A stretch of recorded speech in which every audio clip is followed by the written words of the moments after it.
Welcome to Zarnia for Games and Geekery. I'm Jon. I'm Adhil. We are bored to be wild. We are. Especially tonight. What do they call you? Board Game Guru. Board Game Guru 77. Still can't say it without laughing. I know. It's like, what is this, like the age of like yahoo.com email addresses? Pretty much. Yeah. Anyway, today we're talking about this wonderful game called Call to Adventure. Call to Adventure! Call to Adventure is out the box. It's a lot of fun immediately, and it's about creating a character's story. That's kind of, I've never seen a game that kind of does this, that goes so much into creating the journey of a character in a very like sort of narrative heavy way.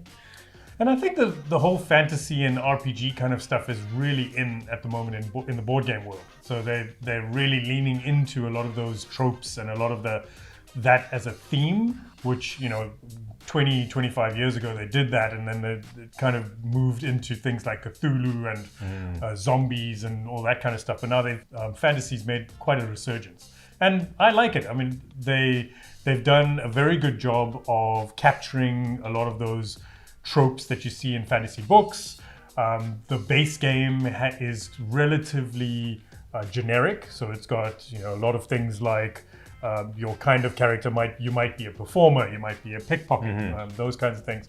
But the game itself is not really a storytelling game as much as it's, you do build your character, and as part of that, you're building up a little bit of a story and a narrative. And I like that at the end, once you've played out all your cards, you can almost read off your character's story from their origin to their motivation to their destiny. Yeah, so it's really focused on this kind of hero's journey, creating the character that's going on this journey. Adhil, as we open up the box, we find all these cards. So this is first a little bit confusing. Me as the noob, You explained this really easily. How hard is it for someone first time to grab a hold of these rules? It's not too tough. I mean, there are a couple of small rules, but mostly it's a relatively thin rule book. Pretty easy and smooth learn and a smooth teach. I especially though was struck by the art. I love that each individual card has there are no duplicates. Am I right? Yeah. Everything has this like very gorgeous painterly art on it. Yeah. Very evocative of the kind of thing that would be the cover of a great fantasy trilogy or whatever. It does always amaze me when they have this much art in a game, right? And they've had to work with a lot of different artists, and you'll see at the bottom of each card who the artist is. So quite often you have a board game where one artist works on the game and does all the art, but here you can see there are lots of different styles, and they've had to, because they've got so many cards, they've had to use multiple artists. So we've got the cards, they look beautiful. How are we using them? At the start of the game, you get 2 cards in each of the 3 acts of your character. Okay, right? So it's a 3-act structure. Correct. And in the books. first act, you have your origin, so that's what kind of character are you. Mine in this game was a performer, yours was the pickpocket. Oh yeah. And then during that act, you add to it. So you can either add some kind of trait, so mine was spiritual, or you could go for a specific challenge. So there are a bunch of challenges.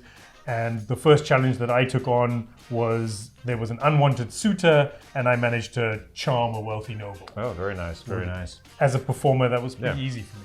Yeah, as a spiritual performer. Spiritual performer, correct. So, you add it, so these cards, is it a set building game or how do you win? So there is a set building element. One of the ways you can gain points is you look at the story icons, and there are a bunch of different story icons that stand for different things during the course of the game.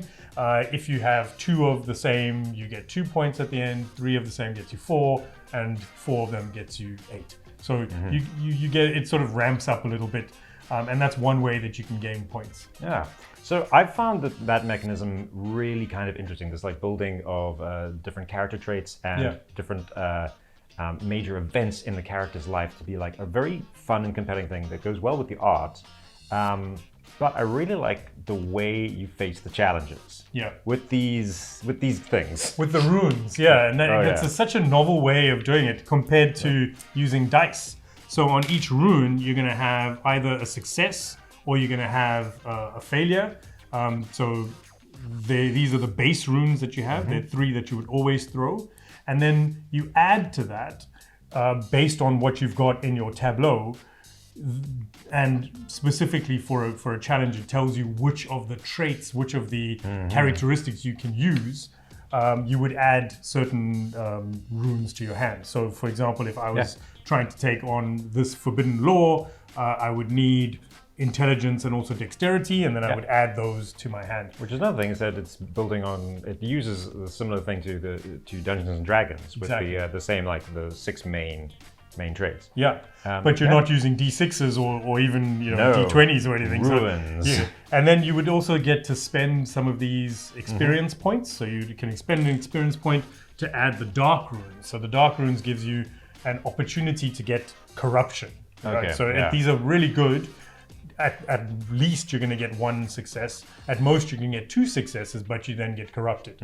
So your character at the end of the game could be quite badly corrupted and you could end up losing points, or you could end up going towards the light side and gaining points for that. Or your destiny is to turn to the dark side and become the villain of the story. Which unfortunately you did not manage to do.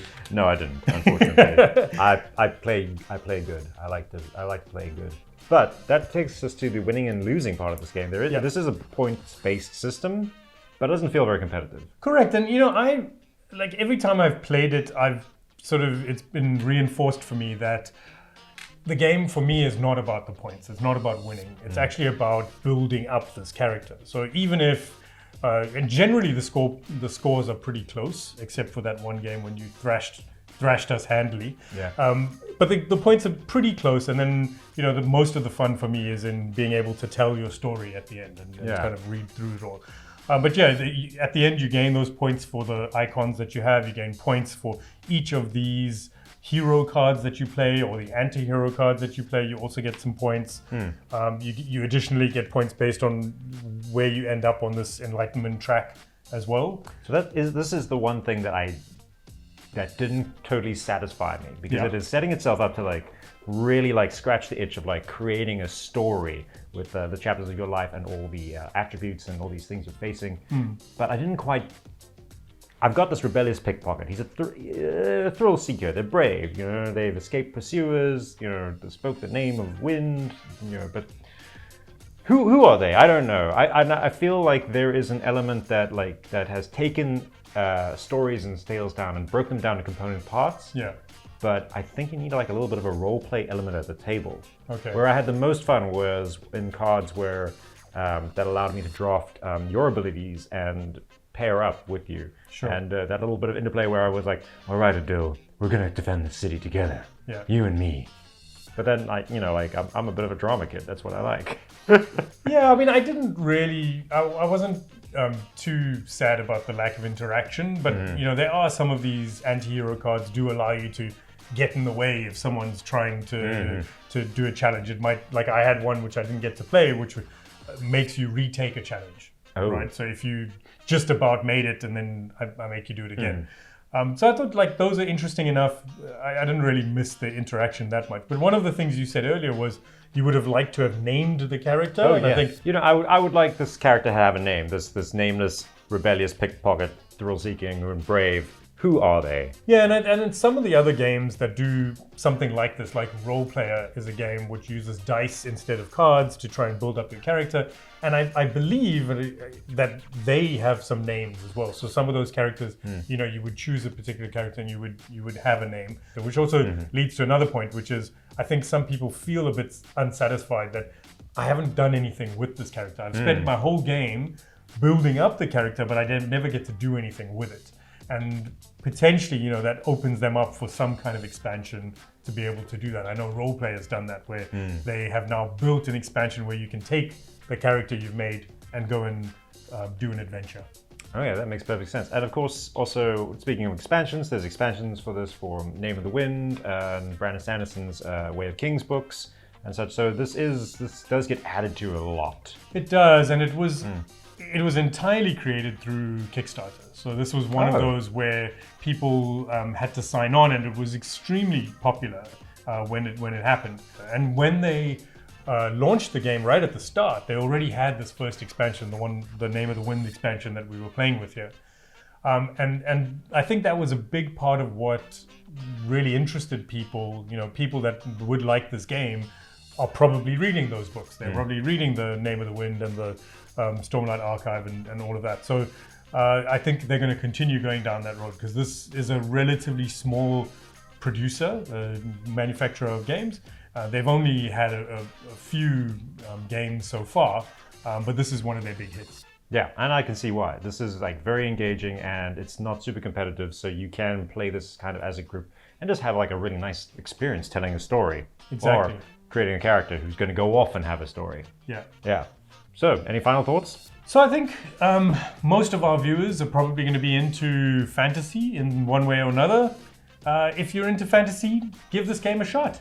It's our call to adventure, is it? I like that one way or another. What are the other ways into fantasy? What's going on there? Wow. All right, if you want to find out more about what these fantasies are, then heed our call to adventure, like, subscribe, and share. But also, let us know your thoughts. Have you played this game? Or would you like to play this game? Or is there something else you'd like to play? Or like to see us review? We'll see you next time. We'll try. To see you next. We can't see you next time. This is a one-way camera thing. I don't know why would you say that? Okay, cool. Go for it. You're like, why did it sound like 2 claps? 17 claps. 17 claps later. All right. And let us, as they say in the business, clap it. Get to work. All right. I am John. No, this is Zarnia. That's what's... Nope.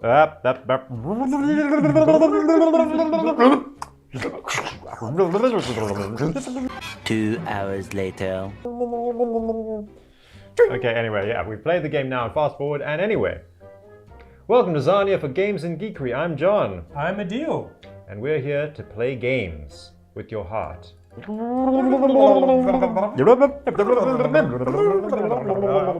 Anyway, welcome to Zarnia for Games and Geekery. I'm John. I'm Adhil. Like make a deal.